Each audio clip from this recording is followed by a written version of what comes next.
गुलाबापेक्षा सुंदर असते गुलाबाची कळी. समुद्रावरचं नाव घेते हळदी.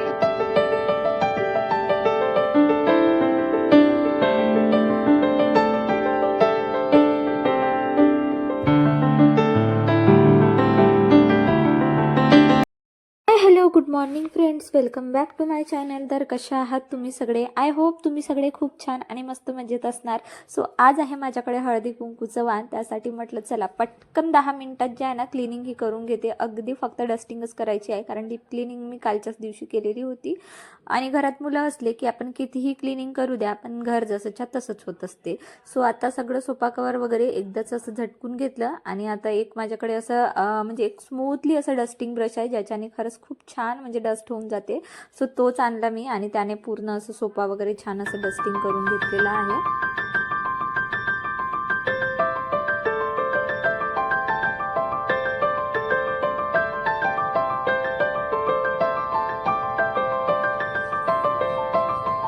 आज ना अक्षरशः एवढी गरमी आहे ना, म्हणजे अचानक वातावरण चेंज झालं आमच्याकडे. कालपर्यंत प्रचंड थंडी होती आणि त्यामुळे वेदांतनी काय केलं ना, त्याचं स्वेटर काही तो घालून गेलाच नाही, नाहीतर रोज मुलांना स्वेटर वगैरे घालून पाठवावा लागत होता.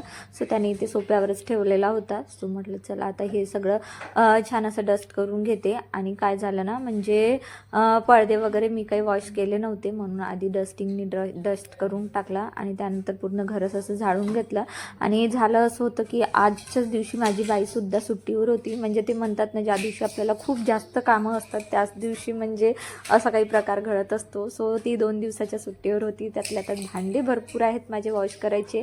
आणि त्यातल्या त्यात मी आज हळदी कुंकूसुद्धा ठेवलेली आहे. म्हणून डोक्यात इतके विचार सुरू होते की चला पटपट आधी क्लिनिंगपासून सुरुवात करूया, म्हणून मी हॉलपासून जे आहे ना क्लिनिंगला सुरुवात केलेली आहे.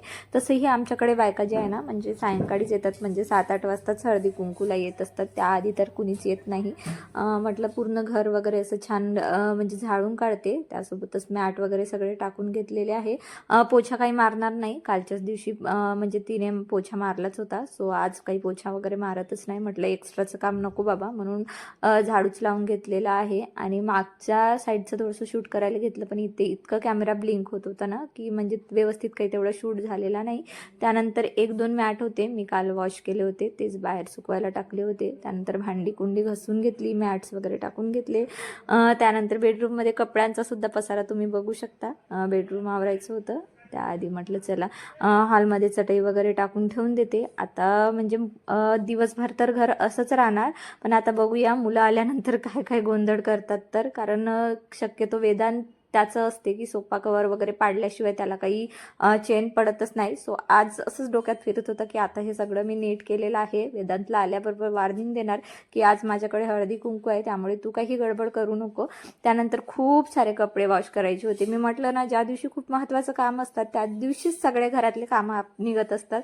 सो सगळे कपडे म्हणजे छान असे वॉश करून घेतले. त्यातल्या त्यात मुलांचं युनिफॉर्म होता, कारण वेनसडेचा व्हिडिओ आहे हा. वेनसडेला आमच्याकडे स्पोर्ट डे असते. सो त्यांचा रेग्युलर युनिफॉर्म जो आहे ना, तो सुद्धा मी वॉश करायला टाकलेला होता. आणि आता ते म्हणजे उद्या करते म्हटलं, पण पर्याय नव्हता, म्हणून आजच ते मला वॉश करावा लागला. त्यासोबतच बाकीचे सुद्धा कपडे मी वॉश करून घेतले. कपडे सुकवायला ठेवले. त्यातल्या त्यात कालच्या कपड्यांच्या घड्या घालायच्या होत्या, कारण रोज असं होत आहे की सायंकाळी मस्त नट्टापट्टा करा, हळदी कुंकूला जा, तिथून आल्यानंतर स्वयंपाक करा, स्वयंपाक झाल्यानंतर कपडे वगैरे काढण्यात येत आहे. मग रात्री काही तेवढी एनर्जी राहत नाही, की म्हणजे एनर्जी म्हणण्यापेक्षा मानसिकता राहत नाही की सगळ्या कपड्या वगैरे घड्या घालू. आणि माझं असं आहे की मला कितीही कपडे वॉश करायला सांगितले ना, मी करू शकते, पण मला कपड्यांच्या घड्या करायला ना मला इतका जास्त कंटाळा येतो ना की खूपच जास्त. हल्ली म्हणजे 2-2 दिवसाचे कपडे माझे घडीच करायचे राहून जातात. त्यानंतर ही बास्केट मी आणली होती, तुम्हाला माहिती आहे. सो हे ओनियन वगैरेसाठी म्हणजे आणली, पण सध्या माझ्याकडे ओनियनसाठी बास्केट आहे, म्हणून यामध्ये ना मुलांचे जे काही डेली कपडे आहेत ना, ते मी इथे घडी करून ठेवलेले आहे. आणि त्यानंतर या स्टोरेज बॉक्समध्ये मी काही इनरवेअर ठेवलेले आहे. आणि या 2 बास्केट आहेत ग्रे कलरच्या, त्यामध्ये काही मुलांचे नाईट सूट्स म्हणजे असे काही कपडे ठेवलेले आहे, जेणेकरून वेदांतला आणि चूला इझिली मिळून जातात. म्हणजे तेवढा ताण आपल्याला येत नाही की चला मुलांचे कपडे शोधून द्या किंवा सॉक्स शोधून द्या. त्यामुळे असं अरेंज करून ठेवलं की मग आपलं काम जे आहे ना डेलीचं हलकं होऊन जाते. सो हे 2 बास्केट मी तर अलमारीला जे आहे ना ऑर्गनाईज करून ठेवते. त्यानंतर माझेही काही कपडे वॉश करायला टाकले होते, त्यांच्यासुद्धा छान अशा मस्त घड्या वगैरे घालून घेतलेल्या आहेत.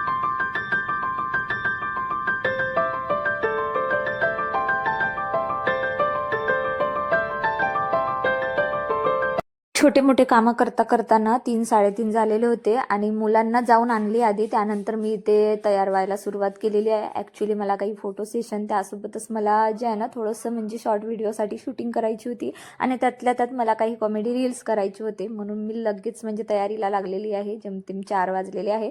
तर चला छोटा मोठा मेकअप लुक तुमच्यासोबतही शेअर करते. सो इथे जे आहे ना निवियाचं सॉफ्ट क्रीमचं असतं ना ते मी घेतले आहे. नेहमी मेकअपच्या आधी मी चेहऱ्याला हाताला वगैरे छान मस्त असं लावून घेते आणि आपली स्किन छान हायड्रेट राहते आणि मेकअप वगैरे केल्यानंतर ना ते उतल्यासारखं होत नाही आणि अगदी म्हणजे आपण जेवढा वेळ मेकअप ठेवू ना तेवढा वेळ तो चांगला सेट असतो. त्यानंतर हा HD चा प्रायमर आहे, जो आता हल्ली माझ्या भावाची सगाई होती, त्याच्या सगाईसाठी मी हे सगळे मेकअप प्रोडक्ट्स घेतले होते. म्हटलं चला तुमच्यासोबतही शेअर करणं होते. सो तेच मी थोडंसं प्रायमर घेतलं. म्हणजे कुठलाही प्रॉडक्ट किंवा कुठलीही क्रीम लावताना ना म्हणजे थोडंसं 5-6 सेकंदाचं गॅप द्यायचं, म्हणजे ते छान सेट होते. सो निविया मॉइश्चरायझर लावल्यानंतर सेट होऊ दिलं, त्यानंतर प्रायमर लावलं, छान प्रायमर पसरवून घेतलेलं आहे. त्यानंतर हे फिटमीचं फाउंडेशन आहे, 115 याचं शेड आहे, लाईट शेड आहे. म्हणजे याच्याने इतकं छान ग्लो देते ना, अगदी खूप सुंदर ग्लोईंग म्हणजे स्किन आपली दिसत असते. सो एकदम नवरीप्रमाणे मी ते डॉट डॉट लावून घेतलेले आहे आणि याला असं सगळीकडे पसरून नेकसुद्धा मी कवर करून घेणार आहे. त्यानंतर असं एक माझ्याकडे स्पॉन्ज आहे, त्याच्याने असं टॅप टॅप करून जे आहे ना सगळं असं फाउंडेशन छान पूर्ण पसरवून घेते आहे. फाउंडेशनच्या जागी जर तुम्ही डेली मेकअप करत असेल तर CC cream BB cream use करू शकता, त्याचं पण रिझल्ट खूप छान आहे.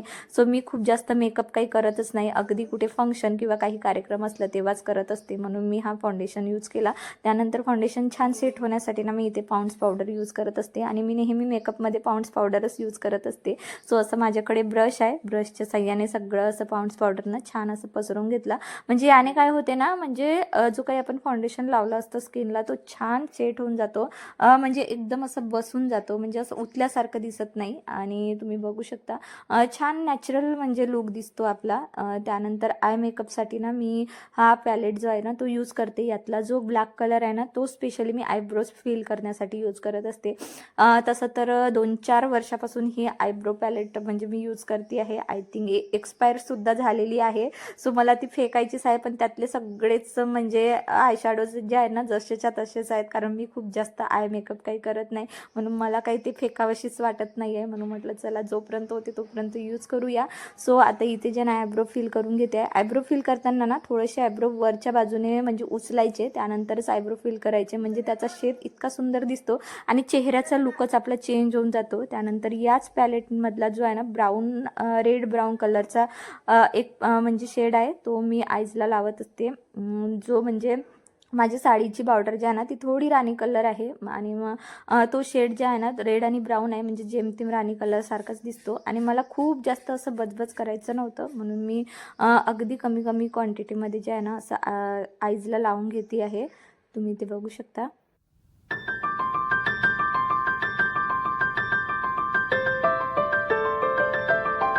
सो डेली तर मी काजळ काही लावत नाही, पण म्हटलं चला आज लावून बघूया, कारण मेकअप वगैरे केल्यानंतर ना डोळ्यालाही काजळ असलं की अजून लुक खूप सुंदर दिसते, डोळेसुद्धा असे छान दिसतात. सो म्हणून मी ते काजळसुद्धा अप्लाय करून घेतलेलं आहे. सो खूप सिम्पल आहे हा. आय थिंक नाही का हा आयकॉनिक काजळ आहे, म्हणजे वॉटरप्रूफ आहे. कितीही आपण याला 2-4दा वॉश केल्याशिवाय तो काही निघतच नाही. आणि हा जो आहे ना मस्कारा आहे, आणि हा चुकणेही घेऊ नका, कारण मी घेतलेला आहे 7 सीजचा आहे आणि एवढा वॉटरप्रूफ आहे की 3-4 दिवस आपण सतत जरी म्हणजे फेस वॉश केला ना तरी तो अजिबात निघतच नाही आणि मग निघायला लागलं की मग तो पूर्ण फेसवर पसरतो. सो याचा माझा खूप वाईट अनुभव आहे, पण तो म्हणजे असं खूप लॉंग लास्टिंग आपल्याला मेकअप टिकवायचा आहे तेव्हा अशा प्रकारचे प्रॉडक्ट वापरले तर कधीही चांगले. सो मी घेऊन खूपच पस्तावत आहे, पण आत्ता माझ्याकडे ऑप्शन नव्हता म्हणून मी तोच मस्कारा लावला. त्यानंतर सगळं मेकअप केल्यानंतर छान अशी मोठीशी टिकली लावून घेतली. म्हटलं चला अजूनच छान आपला मराठी लुक तयार होणार. त्यानंतर लिपस्टिक लावण्याआधी ना लिप बामनी पूर्ण लिप्स मी छान असे मॉइश्चर करून घेतलेले आहे. त्याच्याने म्हणजे लिपस्टिक वगैरे लावली तर मग त्याचे काहीच साईड इफेक्ट होत नाही, म्हणून मी इथे शुगरचा लिप बाम यूज केलेला आहे. त्यानंतर मेबलिनचं अगदी रोज प्लम म्हणून शेड आहे, मेबलिनची लिपस्टिक आहे, जे खरंच खूप छान आहे, राणी कलरमधूनच आहे, कारण आज मला थोडंसं साडी लिपस्टिकच्या मिळता जुलता मेकअप करायचं होतं आणि मी ब्रशनी जे आहे ना लिपस्टिक लावून घेतलेली आहे. सो लिपस्टिक मला खूप जास्त असं प्रॉपर लावता नाही येत, पण मी सध्या प्रॅक्टिस करते आहे की लिपस्टिक छान असं लावून घेऊया. त्यानंतर शेवटचं इथे मी शुगरचा कॉम्पॅक्ट पावडर घेतलेला आहे. सो जो मला म्हणजे लिपस्टिक लावण्याआधीच लावायचं होतं, पण मला लक्षात काही आलंच नाही म्हणून मी आत्ता लावून घेते आहे. सो लिपस्टिकच्या आधी तुम्ही कॉम्पॅक्ट पावडर लावा, म्हणजे काय होते ना लिप्सला वगैरे लागले तरी आपण तो लिपस्टिकनी कवर करू शकतो. सो मी खूप भीत जे आहे ना तो कॉम्पॅक्ट पावडर लावून घेतला. त्यानंतर हेअर्स केले. सो लकीली मला हेअरस्टाईल काही येतच नाही, म्हणजे मी कितीही प्रयत्न केले हेअरस्टाईल करायचं पण माझ्याने काही जमतच नाही. मोडकी तोडकी इकडून तिकडून पिना खोसखास करून मी हेअरस्टाईल केली. त्यानंतर सगळी ज्वेलरी मी लावून घेतलेली आहे आणि फायनल असं काहीसं दिसत आहे माझा लुक. कसं वाटत आहे मला कमेंटमध्ये नक्कीच सांगा. सो असं छान मेकअप, छान साडी, छान मस्त असे ज्वेलरी वगैरे घातल्यावर ना खूप असं स्पेशल फील होत असतो स्वतःलाच, की म्हणजे खूप म्हणजे छान वाटत असते एकदम फ्रेश. त्यानंतर 2 बायका आल्या होत्या, म्हटलं चला त्यांना हळदी कुंकू लावून देते आहे आणि काही बायका यायच्याच आहेत. सो मी काय करते ना, म्हणजे आमच्याकडे ना दर 2-3 वर्षानंतर आमची ट्रान्सफर होत असते, त्यामुळे प्रत्येक गावी म्हणजे काही जास्त ओळख्या राहत नाही, म्हणून मी नेमून फक्त 5 बायकांनाच वाण देत असते. सो इथेही सेम तसंच 5 बायकांना मी बोलवलेले आहे. त्यातल्या 2 बायका आलेल्या आहेत, म्हटलं चला यांना हळदी कुंकू लावून देते. त्यासोबतच चिवसुद्धा छान रेडी झाली होती. तिलाही असं होतं की चल तुझं काम म्हणजे तुझं कार्यक्रम आहे, सो मी पण छान रेडी होऊन जाते. सो उखाणा घ्यायची वेळ आली होती. आता तुम्ही ऐकाच मी काय घेतलं. इतिहासाच्या पुस्तकावर भूगोलाचं कवर, विनोदरावांचं नाव घेते मी, त्यांची लवर गुलाबापेक्षा सुंदर असते गुलाबाची कडी, विनोदरावांचं नाव घेते हळदी कुंकवाच्या दिवशी. खरं सांगू तर हे जे 2 उखाणे मी घेतले ना, ते सगळे मी मोबाईलमधून पाहून घेतलेले आहे, कारण मला खूप जास्त उखाणे काही येतच नाही. त्यानंतर मी अशा छोट्या छोट्या बरण्या ज्या आहे ना त्या वाणामध्ये आणलेले होते आणि त्यातल्यातच झालं असं होतं 8 वाजले होते आणि माझा स्वयंपाकसुद्धा बाकी होता आणि 3 बायका यायच्याच होत्या. सो त्या 3 बायकासाठी ना मला हा सगळा नट्टापट्टा करूनच जे आहे ना घरातलं काम आवरावं लागलं. सो असं बऱ्याच बायकांसोबत होत असेल, म्हणजे इतकी छान तयारी करा, इतकं सगळं असं नट्टापट्टा करा आणि त्यात घरकाम करायला ना खरंच खूपच कंटाळा येतो. पण आत्ता माझ्याकडे अजिबात ऑप्शन नव्हता. आधी तर मग सगळे भांडे वगैरे जे आहे ना ते चांगले ऑर्गनाईज केले. त्यानंतर गॅस ओटा थोडासा रिकामा केला. म्हटलं चला स्वयंपाक आवरून घेते, जोपर्यंत त्या बायका येतात तोपर्यंत माझा स्वयंपाकसुद्धा होऊन जातो.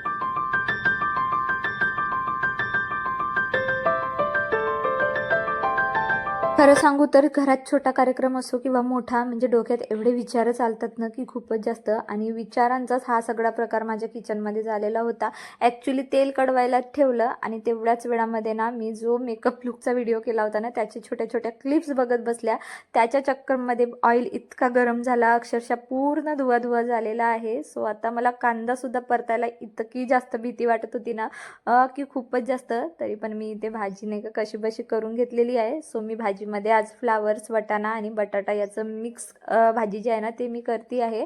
सो झालं असं होतं 8, 8:30 झालेले आहेत आणि म्हणजे पटपट स्वयंपाक आवरून ना, म्हणजे त्या ज्या बायका आहेत ना त्या 9 वाजता येतो अशा बोललेल्या होत्या. सो एवढी सगळी तयारी केलेली, परत मोडा, परत सगळं नट्टापट्टा करा, याच्यासाठी वेळ नव्हती. म्हणून मी आता चपात्या, भाजी आणि भात जे आहे ना ते बनवून घेते. म्हटली भाजी दुसऱ्या साईडला शिफ्ट केली आणि एका साईडला चपात्या घालून घेते. सो बँगल्स पूर्ण हातभर मी लावून घेतलेल्या होत्या. आता एवढ्या बँगल्समध्ये ना खरं सांगू तर चपात्या म्हणजे लाटणं म्हणजे ना माझ्याने काही होऊ शक्यच नाही, म्हणून मी सगळ्या काचेच्या बांगड्या ज्या आहेत ना त्या काढून ठेवल्या आणि ज्या काही म्हणजे मी ज्या कडे लावले होते ना हातामध्ये ते मी घालून घेतले परत. म्हटलं चला जरी चपात्या करता करता काही बायका आल्या तर मग त्यांना लगेच आपल्याला वाण द्यायला मदत होते, म्हणून मग हा सगळा प्रकार जो आहे तो किचनमध्ये सुरू आहे.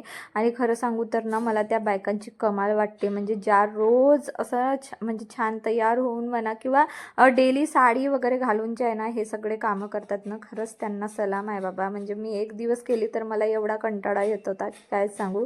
तर चला मग मी करते माझा स्वयंपाक. भेटतेच तुम्हाला पुढच्या ब्लॉगमध्ये. तुम्हाला माझे व्हिडिओ पाहायला कसे वाटतात मला कमेंट्समध्ये सांगायला विसरू नका.